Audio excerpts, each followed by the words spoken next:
So the last Ronin number 2, finally, the book is here. What can I say? We have the second issue of the highly anticipated 5-part miniseries, with the first issue being well received by fans and 200,000 copies in the market. 200,000 copies, multiple printings in the market, as well as a director's cut coming. So if you want a little bit more of an inside look at the creative process, but 200,000, that's a huge number for a book, especially nowadays.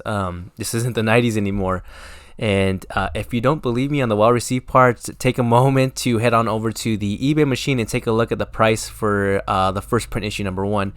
I mean, the numbers alone most certainly speak for themselves. And but after another delay, which kind of become a common theme with this book, you know what I'm talking about. If you're ordering the book, if you're reading the book, or if you're following the series, you know exactly what I'm talking about. We finally get another piece to the puzzle, if you will, in figuring out how we've ended up to this point. And I can honestly say this issue, once again, it delivers. You know, with records being broken, and this issue setting the all-time record, actually, for IDW Publishing, with pre-orders reaching, I think, 130,000 it was, breaking another record, again, another number, a record being broken, and a second print already announced. It's safe to say that fans have spoken. This book gives you everything you want for all you turtle heads. I mean, we get a death of core characters. We have the introduction of a new character, even though you see that character in the first issue. First appearance, I'll let you guys debate that. The market always decides. So, and we get some some old school throwback artwork, if you will, to the days of the classic Mirage Tmnt number 1, that very first issue, and throwback references to old storylines, in particular the Body Count storyline. And with the resurgence this past year, we kind of see a renewed interest in the franchise, which already had kind of like a cult-like following, or fan base, and loyal turtle heads and new fans alike. I mean, this book is just adding fuel to the fire, which obviously continues to exceed expectations, in my opinion. The book is really good. Read it for yourself, formulate your own opinion. This is just my opinion and what I thought of the book. Go ahead and support the Turtles if you're a Turtle fan, or if you're looking to get into the series, or, you know, this is a good jumping on point with issue number 1. So, yeah, I mean, full spoilers ahead. I'm going to get into some of the details of the book. So if you haven't read it, take a moment to do so.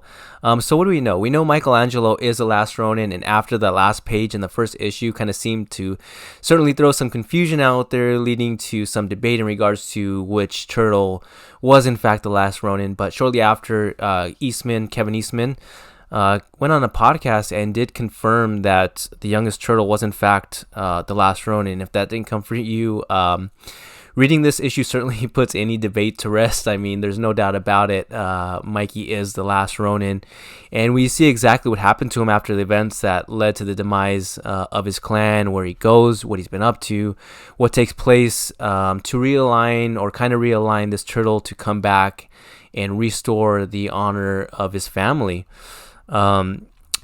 This book, someone has kind of like, I would describe it as a old man Mikey type of vibe, with a touch of Terminator in regards to Sarah Connor, V for Vendetta sprinkled in with a little bit of Judge Dredd, and I'll get into what I mean as I go through the story. But if you've seen any of those movies, you might have an inclination as to what in the world I'm talking about. And we also get some awesome character development of Mikey in this book, as we get glimpses of what brought us to the present day in this dystopian future, where we have a separation or segregation kind of classes, and they kind of go into that in the issue in New York. And on top of that, we know Master Splinter has perished along with the other brothers, and in this issue in particular, we get to see the definite, or what we're led to believe is a definite demise of Raphael and Splinter. And we also have 3 different art styles on the book, just to keep in mind. We have one for the present day, one for the past, and one for the days of when we see Mikey on his quest, as he kind of finds himself once the dust is settled after some explosion that occurred, which seemingly took everything from him, or so he thought. So yeah, the story is credited to Kevin Eastman, obviously, Peter Laird, Tom Waltz, with the script by Waltz and Eastman and the layouts by Eastman. The art in this book is credited to Ben Bishop, the Escorza brothers. I think his name is Isao and Isaac Escorza, and Kevin Eastman himself. And of course, it's released by IDW Publishing. And actually, the original concept was conceived by Eastman and Laird all the way back in 1987, set to take place in the far-off year of 2017. And it's kind of interesting to see how that has evolved, and now we're seeing the fruits of an idea, of the idea that was hatched all the way back in 1987. Okay, so we still don't have all the answers to the events that unfolded to lead us to this point, but again, like I mentioned earlier, we start to get some of those pieces to the puzzle. So getting into the book, okay? The issue opens up in present day with April O'Neil, the OG friend and longtime ally to the Turtles, having a tough time sleeping in bed, having kind of seems like an episode or flashback to an event, which seems to have been the starting point to get us to the present point in time. You can clearly immediately tell April's a bit aged, a bit rough around the edges, hence the fact I make the comparison to Sarah Connor. If you look at the art, you can tell immediately right away what I mean by that. Then we're taken to the past as we see kind of Casey Jones and April had planned a meal to announce their engagement. Yes, they got engaged, so they're planning to announce that to their mutant family of the Turtles and Splinter. But noticing they kind of notice they're late, they kind of begin to grow, I guess, concerned. And right as April's about to call Donnie, Ralph kicks in the door, appearing like all bloody and battered. Like I said, we don't know what happened, but this is moving forward. He kicks in the door, he's all bloody and battered, and the Turtles had been ambushed, is what he says. As the rest of the team kind of begins to pile in with Master Splinter in tow, we kind of clearly see Splinter's badly hurt. And we realize, they realize that they need medical attention greater than any of them can give. As we learn, the Foot Clan, of course, are the perpetrators. Then we see Splinter mutter the name Leonardo. That's when the Turtles inform Splinter that, hey, Leonardo's stayed behind rear guard, make sure we haven't been followed. And as Casey and Ralph are ready to head out, crush some skulls, and start counting bodies, is what they say. Body count time, I think, is what they say. Which I think is, like I said, a pretty cool reference to the Body Count series released all the way back in October of 1994.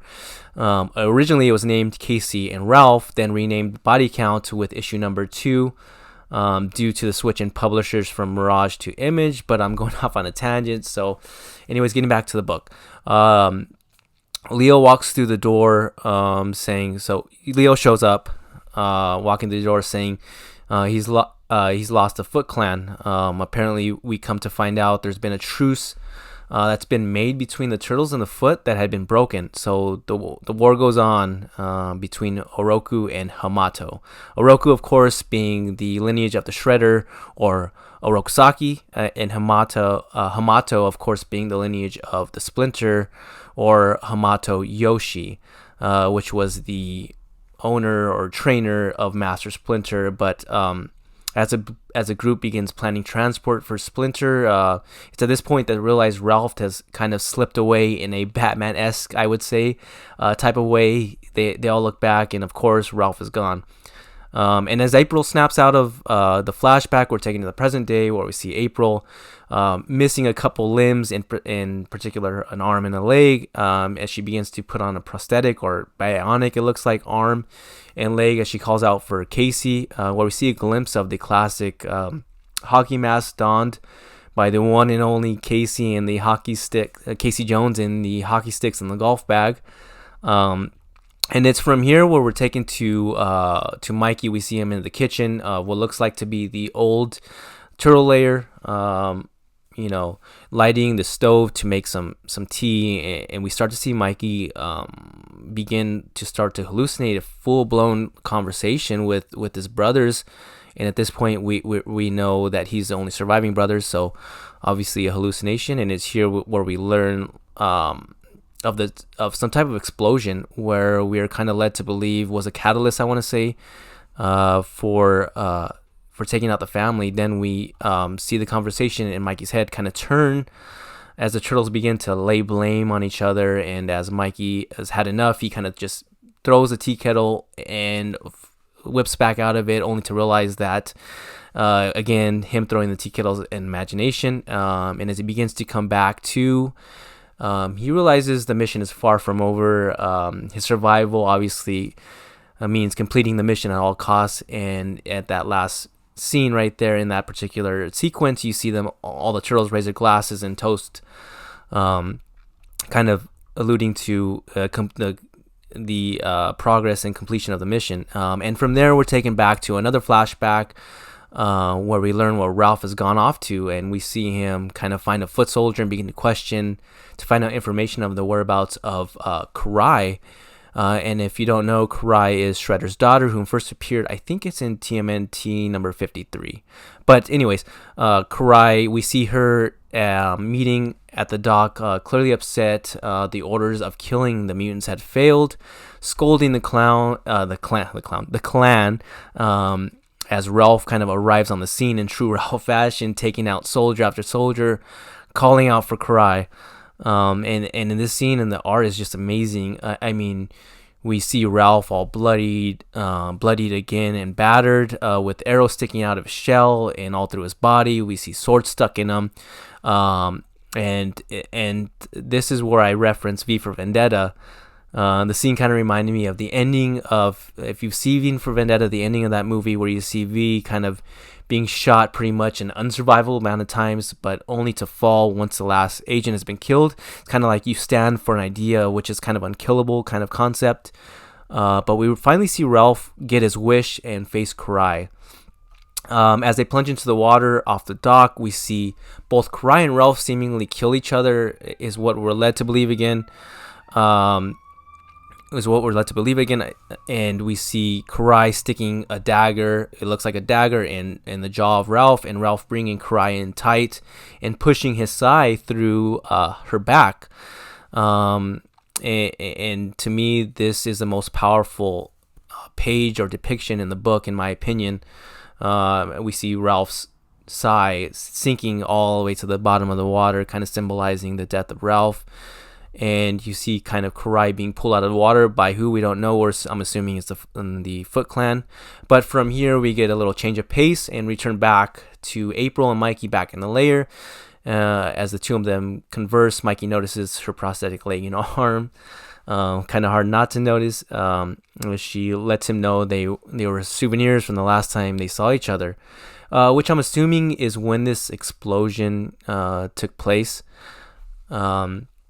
It's in this sequence we begin to learn about the dystopian future, what's turned into, with April stating these eggs are real, by the way, not the synthetic crap we're usually stuck with, courtesy of the black market. And as we see April, we can visibly see Mikey's mutation has kind of progressed, making him bigger and stronger. April calls out for Casey at this point in time, and we see when Mikey hears the words or the name Casey, he begins to freak out, kind of saying, Casey's still alive too. And it's from here where we're formally introduced to Casey Marie Jones. So not Casey Jones, but Casey Marie Jones, the daughter of Casey and April, which we actually, like I said, we first seen her in issue number 1. And she's going only by Jones, and I don't even want to, like I said, I don't want to touch the first appearance argument. So moving on, you clearly see Casey's intrigue with Mikey as she's grown up to kind of like the stories and of the turtles, and to actually see one, it's like, oh boy, what a treat we have here. So moving on, we have a short little interlude with Oroku Hiroto. The Shredder's grandson and Karai's son, kind of doing like little evil things that evil people do, like imposing his will with murder and fear tactics on his own clan in search for the rogue turtle. kind of appointing a new captain to the one he just killed for failing to take care of these the seemingly turtle problem that they have. So Roku goes on to order a full crackdown of the city in efforts to exterminate this nuisance of Mikey. And then it's from here we get back to the interaction between Casey, Mikey, and April, where we begin to see a little bit more of the inner workings of the city, with April kind of explaining, like, where is it? So, yeah, New York's split into 3 districts: top, middle, and bottom. Rock bottom's the old street level, and this is rock bottom. Where they're at is rock bottom, right? At this point in time. And as Casey gets into the details, stating things like, rock bottom's the battlefield, and the rest of the underground, we're just the resistance. Kind of reminds me of, like I said, the Judge Dredd. That's the Judge Dredd reference that I throw in there. But anyways, as Casey takes Mikey into the old dojo, we see the enamor and respect she has for Mikey as she uncovers an array of old weapons the turtles once donned. So you get to see all those classic weapons each turtle used and specialized in. And as Casey hands Mikey, and they see a book actually too. And as Casey hands Mikey the book, we learn it's Master Splinter's journal filled with martial arts styles and techniques. And with intrigue, Casey asks where Michelangelo had been this whole time, where we get a nice little treat. And it's at this point where we're taken to the old school art in beautiful pages, throwing it back to the, like I said, the Mirage days of Teenage Mutant Ninja Turtles #1, with we actually get a nice little surprise and are blessed with pages from the man himself, Mr. Eastman, which I thought is pretty cool. And we learn of Mikey's whereabouts, what he's been up to leading to this point. Mikey explains, I just started walking into the mountains, a kid from the sewers of lower Manhattan straight into the wild. I'd seen photos of snow-covered mountains, but never set foot on one. And being cold-blooded, I didn't have a chance. So I found a place to meet my end. Or so we thought. I mean, we learned his mutation wouldn't allow him to die. As the snow kind of dried up, the seasons passed, Mikey begins to realize his destiny has not been fulfilled, and started to find his sense of inner peace as he kind of you see him read and reread his father's book, training in all the art styles. The mission became kind of clear to him, and he kind of referenced it or says, I was the last of my, which I think this is actually the most powerful writing in the book. Obviously, I thought the Psy falling was the most powerful depiction in the book, and in my opinion, this is the most powerful writing in the book, where he goes, I was the last of my clan, masterless Ronin, and it was up to me to restore our family's honor. Like I said, that to me was super powerful. It had a lot of meaning behind it. And then it's from here where we cut back to the sewer, as Casey tells Mikey your crew would help him in his mission, and kind of Mikey just refuses the offer, and not wanting anyone else kind of to die because of him. But Casey's like, nah, man.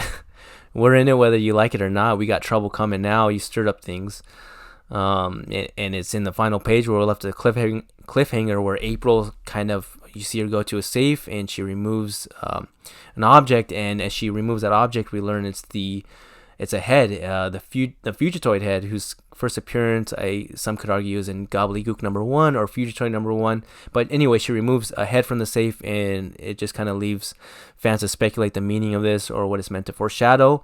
So there you have it. That's the book, kind of in a quick little nutshell. That concludes issue #2 of this series, and overall, I'm giving it 4.5 out of 5 rating. Certainly a good issue.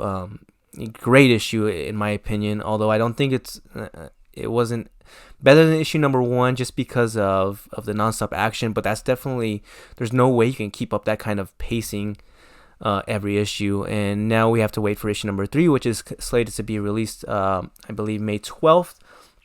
And on the cover of that, we see the signature hockey mask. The cover of issue #3, we see the signature hockey mask of Cassie Jones hanging on the ninjaru sword of Leonardo, surrounded by rubble. So I'm guessing we're going to see the explosion play out and the death of Casey and Leo. This next issue is what it seems like we're getting from the cover, as far as I can tell.